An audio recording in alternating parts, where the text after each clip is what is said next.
Have you been trying to eat better, exercise more, or cut back on sugar, but your body still seems like it's holding on to fat? Well, one possible reason could be insulin resistance, and it's one of those topics that gets talked about a lot, but often gets misunderstood. Insulin itself isn't bad, carbs aren't the whole problem, and insulin resistance doesn't automatically mean diabetes. What makes insulin resistance tricky is that your blood sugar and A1C can look normal for years while your body's working overtime behind the scenes. During that time, you may notice weight gain around the middle, stronger sugar cravings, feeling tired after meals, or struggling to lose fat even when you're trying so very hard. So today, let's break down what insulin resistance actually is, why it matters, and what you can actually do about it. I'm Dr. K, a pharmacist and clinician who works directly with patients on weight loss and hormone health, as well as metabolic health. My goal is to explain topics in a practical, evidence-informed way so you can better understand your body and make more confident health decisions.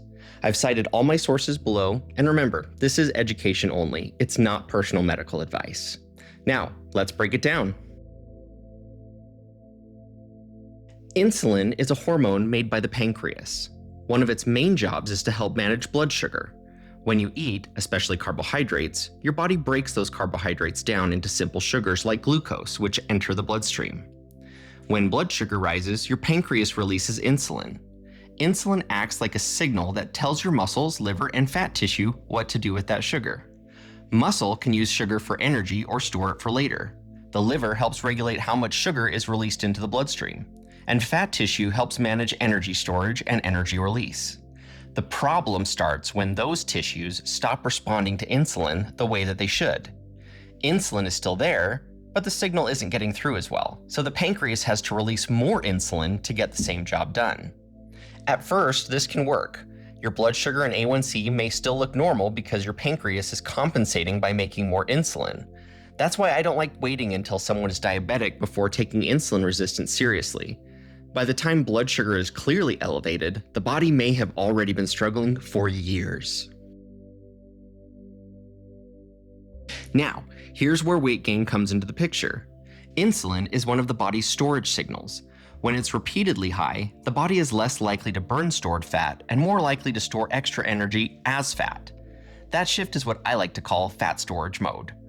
So the cycle can look like this. The body becomes less responsive to insulin. The pancreas makes more insulin to compensate, higher insulin pushes the body more toward fat storage, and weight gain, especially around the abdomen, can make insulin resistance worse.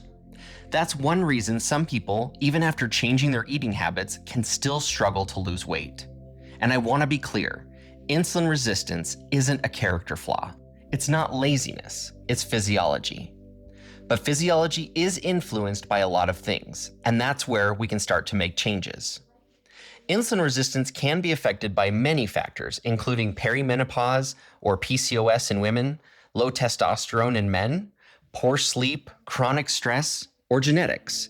But for today, let's focus on 5 lifestyle areas where you can make a direct impact.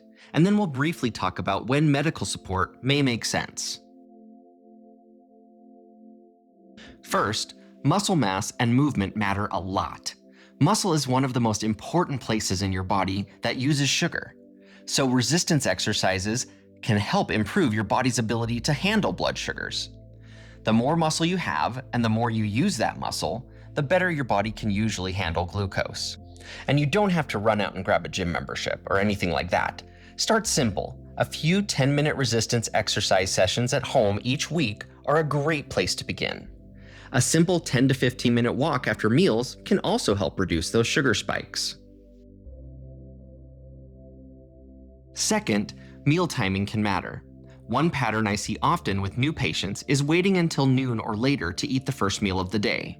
For some people, that works fine.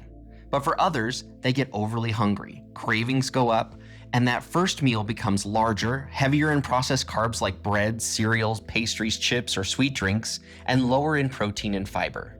There's also a rhythm to how the body handles blood sugar. Many people are more insulin sensitive earlier in the day, and eating earlier can create what's called the second meal effect, where the first meal helps the body respond better to the next one. That doesn't mean everyone has to eat the second that they wake up, But if someone is insulin resistant, or is in perimenopause, or has PCOS, or struggles with belly fat, or gets strong evening cravings, a protein-forward meal earlier in the day can be a useful strategy. Third, protein and fiber should be priorities. Protein helps you feel fuller for longer and helps maintain muscle. Fiber slows carbohydrate absorption down and helps smooth out blood sugar responses. So instead of starting the day with mostly processed carbs, try to build meals around protein, fiber, and slower digesting carbohydrates. Fourth, watch the sugar load.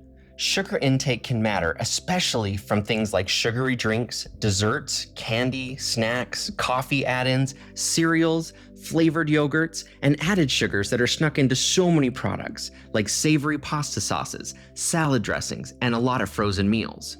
When blood sugar spikes high several times a day, the body has to release insulin more often and in higher amounts.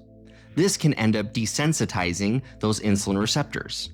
We also have to be careful with sugar substitutes. They usually don't raise blood sugar the same way that regular sugar does, but I still don't treat them as a free pass. For some people, they may keep cravings for sweet foods pretty high, and some research suggests certain artificial sweeteners may still trigger an insulin response in some people.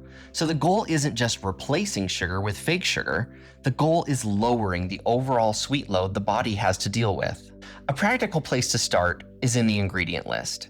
My general rule of thumb is this: if sugar, syrup, or another sweetener is in the first 3 ingredients, try to find an alternative. And if refined starches like tapioca starch are near the top, pay attention to that too, because starches break down into sugar, especially when food is low in protein and fiber. Fifth, reduce ultra-processed foods when you can. Not because every processed food is poison, but because many ultra-processed foods are easy to overeat. They're usually calorie-dense, low in protein and fiber, and designed to taste really good, so you keep eating more. And one controlled inpatient study showed that people ate more calories and gained weight on an ultra-processed diet compared to an unprocessed diet. And finally, consider medical support if needed. Lifestyle changes are enough for some people. Others may benefit from medications or supplements depending on their labs, symptoms, or medical history. Options like metformin, GLP-1 medications like semaglutide or tirzepatide, or supplements like inositol, berberine, or omega-3s could all be part of the conversation. But choosing the right option should be individualized. So, if you feel like you're doing a lot of things right and still struggling, it may be worth looking deeper instead of assuming it's a willpower issue. If you'd like to know if you have insulin resistance, ask your provider to include fasting glucose, fasting insulin, and A1C on your labs. If fasting glucose or A1C are elevated, that matters. But even when those look fairly normal, fasting insulin can give us another clue. Depending on the person and the lab range, a fasting insulin above a 6 may suggest insulin resistance is getting in the way. The main point is this: insulin resistance means your body isn't responding to insulin like it should. Over time, that can push the body toward fat storage, make fat loss harder, and increase the risk of prediabetes, type 2 diabetes, fatty liver, and other metabolic problems. The good news is that insulin resistance isn't permanent. For many people, small changes in muscle, movement, nutrition, sleep, or hormones can make a big difference. And now that you understand what insulin resistance actually is, it becomes a lot easier to know where to start. And remember, you don't have to overhaul everything overnight. Start with one easy change. Maybe it's eating earlier in the day, walking for 10 minutes after dinner, or cutting back on sugary drinks or late night snacks, or doing 10 minutes of resistance exercises at home twice a week. Whatever you choose, the goal is to take one step that moves you in the right direction. Thanks for breaking it down with me today. If this helped insulin resistance make a little more sense, feel free to like the video, share it with someone who might benefit from it, and subscribe for more practical health breakdowns. I hope you'll join me for the next one, where we'll be breaking down one of the biggest issues I run into with GLP-1 medications and what you can do to prevent it.